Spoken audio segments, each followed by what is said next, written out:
Hello అండి, అందరికీ నమస్తే. Welcome to red TV. So నిన్నటి నుంచి ఈ జల సమాధి గురించి చాలా చర్చలు అయితే జరుగుతున్నాయి.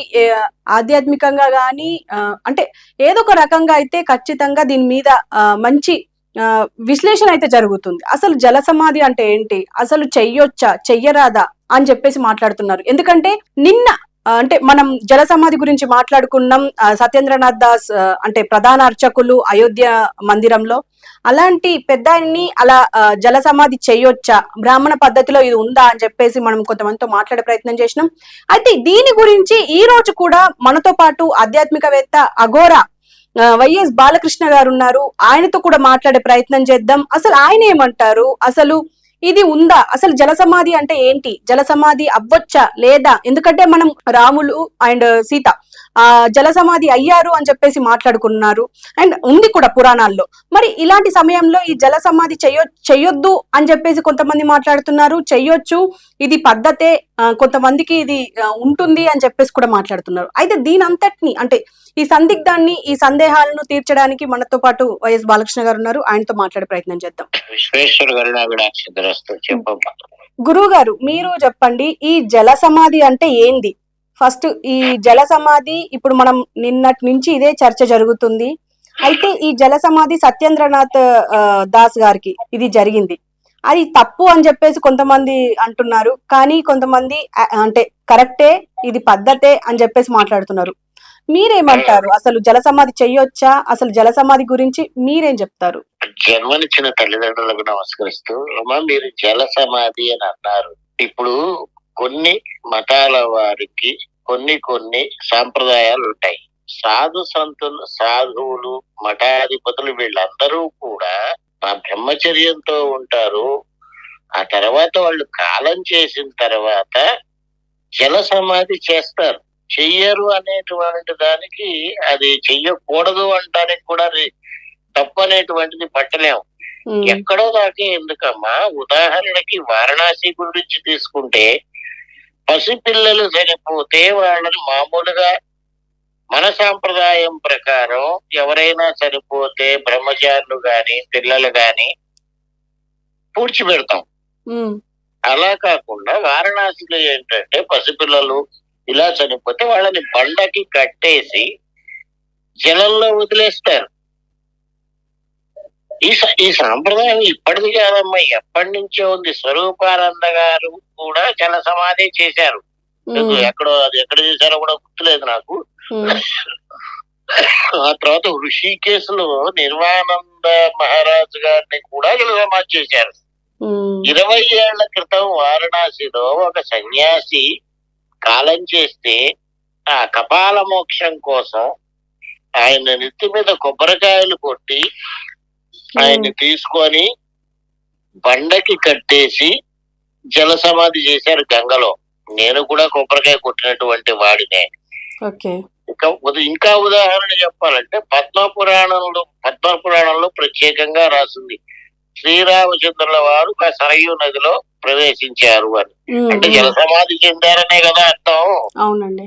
నేను మీకు అంతకు ముందు మీరు ఈ క్వశ్చన్ నన్ను అడిగినప్పుడు, ఎందుకమ్మా నేను మాట్లాడితే కాంట్రవర్సీ అవుతుంది, ఇలాంటివి జరుగుతాయి అని ప్రత్యేకంగా చెప్పాను నేను మీకు. అవునండి.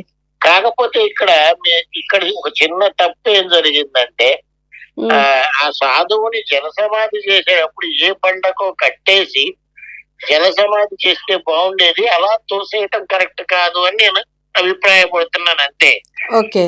జల సమాధి అనేటువంటిది తప్పు కాదు.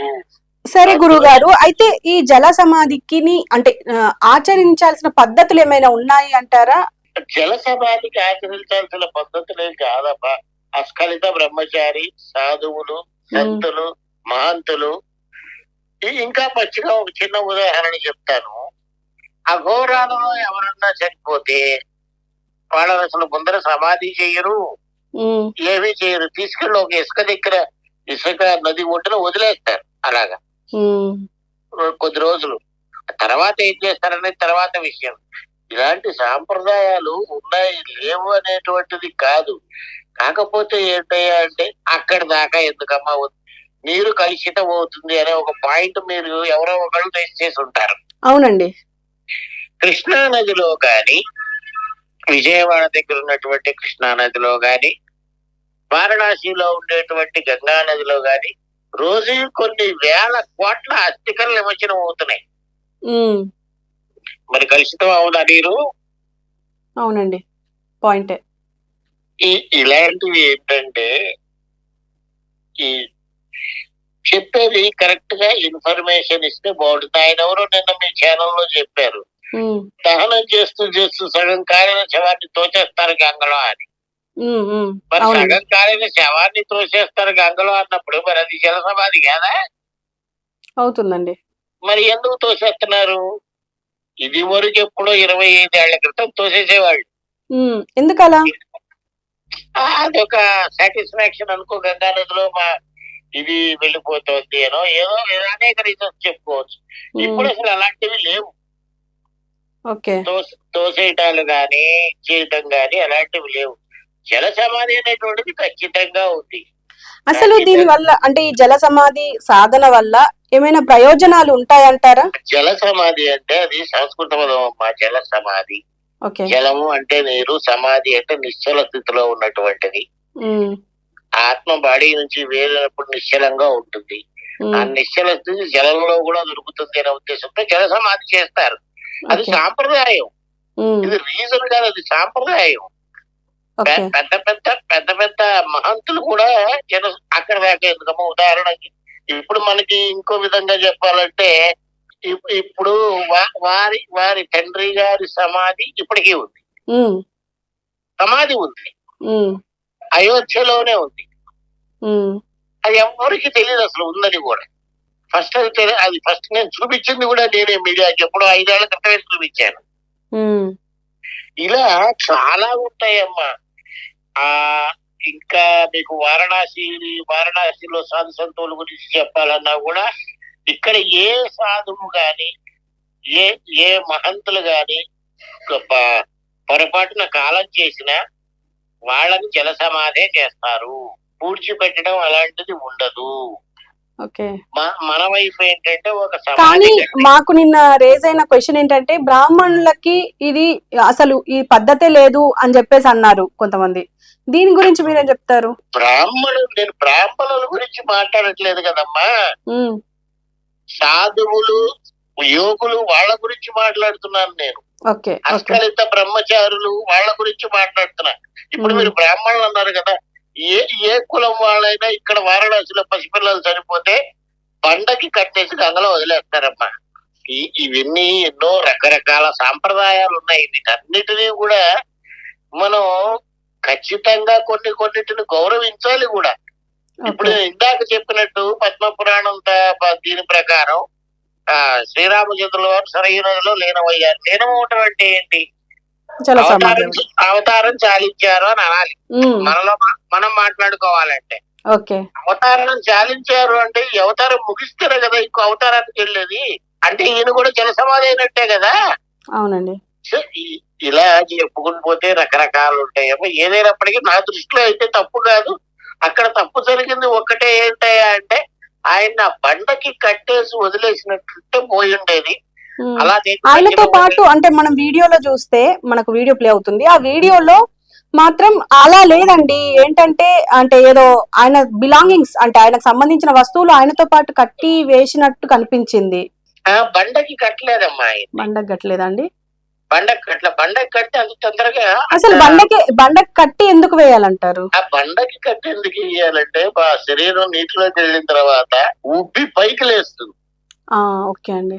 ఆ పైకి లేవకుండా బండకి కట్టేసి నీటిలో వదిలేస్తే ఆ నీటిలో ఉండేటువంటి జలచరాలన్నీ కూడా వాటి లక్ష్యం తింటూ ఉంటాయనే ఉద్దేశంతో వేస్తారు, బండకి కడతారన్నమాట.